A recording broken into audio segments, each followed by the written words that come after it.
The desert is basically Earth with the moisture setting turned off, and the rude part is that most of its murder attempts look peaceful from a distance. Pretty sand, blue sky, cute lizard, and then 3 hours later, you're bargaining with a cactus like it works customer service. So we are going to handle the threats that ruin your day first. Then crawl toward the ones where the desert starts acting like it has a personal grudge. Number 10, heat. Heat is the desert's most obvious weapon, which is exactly why people underestimate it. Because humans see obvious danger and immediately think, I have a hat, I'm basically immortal. In places like Death Valley, the Lut Desert in Iran, and parts of the Sahara, ground temperatures can get so hot that touching metal, black rock, or even the seatbelt buckle in your car feels like being punished by a toaster. The goal is not to be tough. The goal is to be boring and alive. Travel early in the morning or late in the afternoon.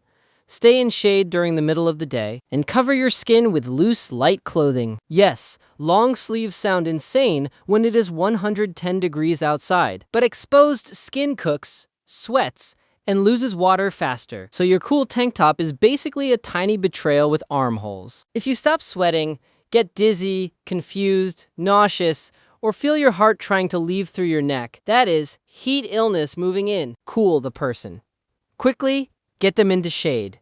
Loosen clothing, wet fabric, fan them, and if symptoms get serious, treat it like an emergency. Because heat stroke is not spicy tired. It is your body losing the argument. Number 9, dehydration. This is the threat that turns normal decision-making into a broken vending machine. In dry air, sweat can vanish so fast you barely notice it, which makes you think you're doing fine while your body quietly sells your organs for water. A person hiking hard in desert heat may need several liters in a day, and sometimes much more. So the survival move is planning before the desert gets a vote. Carry more water than you think you need, drink regularly, and do not ration so aggressively that you faint while protecting a half-full bottle like it is a family heirloom. If water is limited, slow down, rest in shade, avoid eating large salty meals, and breathe through your nose when you can. Your pee should not look like apple juice with a grudge. If you find water in the desert, filter or treat it when possible, because a muddy puddle beside animal tracks can save you from dying today and introduce you to horrible stomach crimes tomorrow. And no, drinking cactus juice is usually not the magic movie solution. Most cactus pulp is bitter, upsetting, or useless, which is very on brand for a plant covered in knives. Number 8, the sun. Heat hurts you from the inside, but sunlight works on the outside like a giant unpaid intern with a flamethrower. In the desert, clear skies, pale sand, salt flats, and high elevation can bounce ultraviolet light back at you. So you get roasted from above and below, which feels excessive, but the sun has never been known for emotional maturity. Wear sunglasses with real UV protection, a wide-brimmed hat, sunscreen, and cover the back of your neck, ears, and hands. Snow blindness has a dusty cousin called photokeratitis, where UV light burns the surface of your eyes and makes every blink feel like you stored gravel under your eyelids. If your skin burns, keep it covered, cool it, and protect blisters. A bad sunburn is not just red embarrassment. It damages your ability to cool down, increases fluid loss, and turns every backpack strap into a medieval interrogation device. Number 7, getting lost. This is where the desert stops being a place and becomes a very large beige prank. Trails disappear, washes look identical, and distant mountains seem close because the air is so clear. So your brain goes, that ridge is right there, and the ridge replies, see you in 4 hours, idiot. Before any trip, tell someone your route and return time. Carry a map, compass, GPS, and extra power, and actually know how to use them. Because owning gear and understanding gear are two different hobbies. If you realize you're lost, stop moving for a minute. Panic walking is how people turn a small mistake into a news article. Find shade, mark your location, check your map. And if you have a vehicle, stay near it, unless you are certain help is nowhere near and water is reachable. A car is bigger than you, shinier than you, and much less likely to wander off because it saw a suspicious rock. If you must move, travel during cooler hours,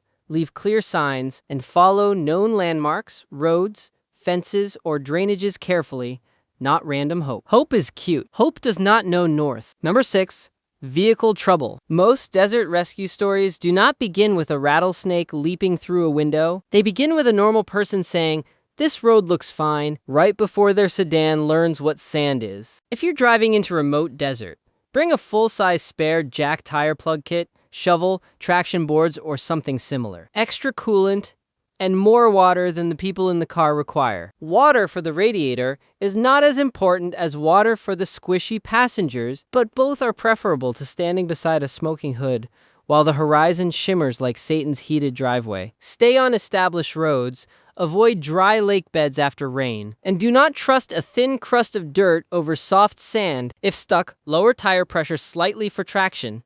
Dig around the tires, use mats, boards, or branches, and go slow. Spinning the wheels just buries you deeper. Which is also how I handle most of my problems, but in sand, it is especially bad. If the vehicle cannot move, make shade, signal, conserve energy, and stay visible. Number 5.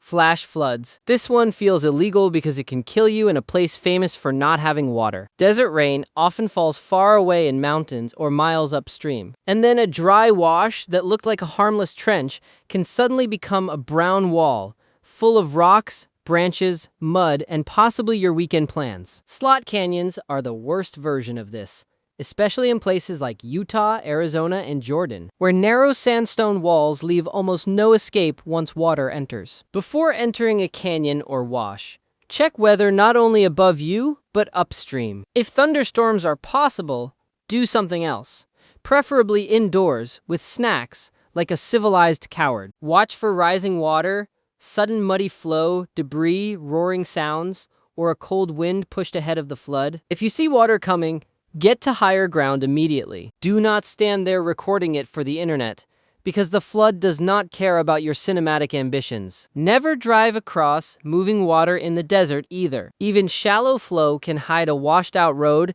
and 6 inches can mess with traction. 2 feet can float many vehicles. Your truck may be lifted. Your confidence will not be. Number 4. Dust storms. A haboob is a fast-moving wall of dust pushed by thunderstorm winds.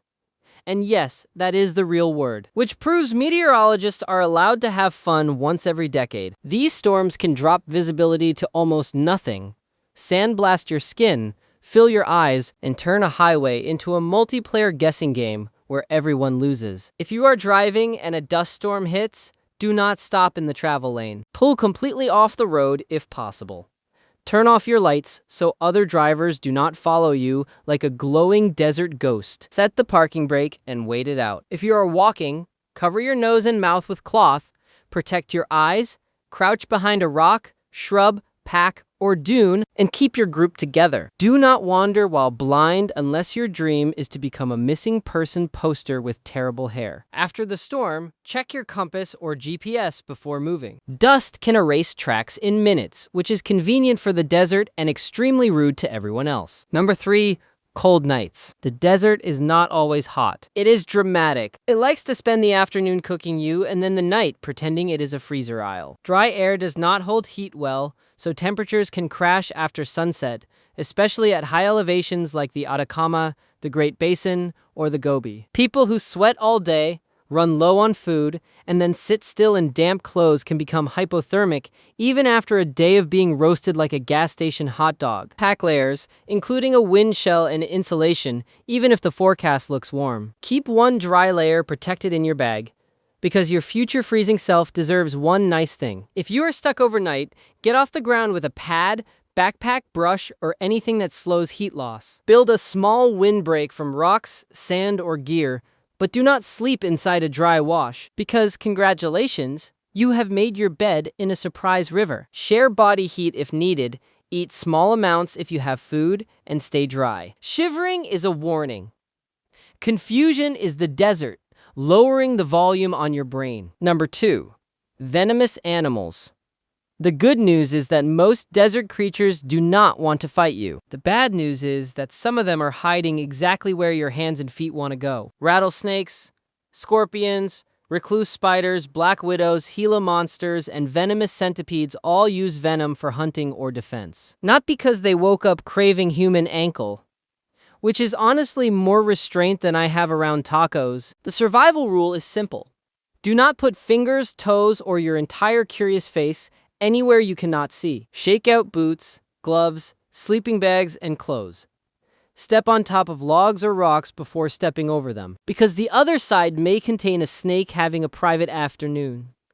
At night, use a light. Many scorpions glow under ultraviolet light, which is neat until you realize your campsite looks like a tiny nightclub for paying shrimp. If bitten by a snake, move away, stay calm, remove rings or tight items, keep the limbs still and lower than the heart if practical, and get medical help fast. Do not cut the wound, suck venom, use ice, or tourniquet the limb like a medieval doctor with Wi-Fi. Most snakebite deaths happen when people delay care, chase the snake, or try folk remedies. Take a photo only if it is safe. The hospital does not need you arriving with the snake in a bag like you brought lunch. Number 1. Panic.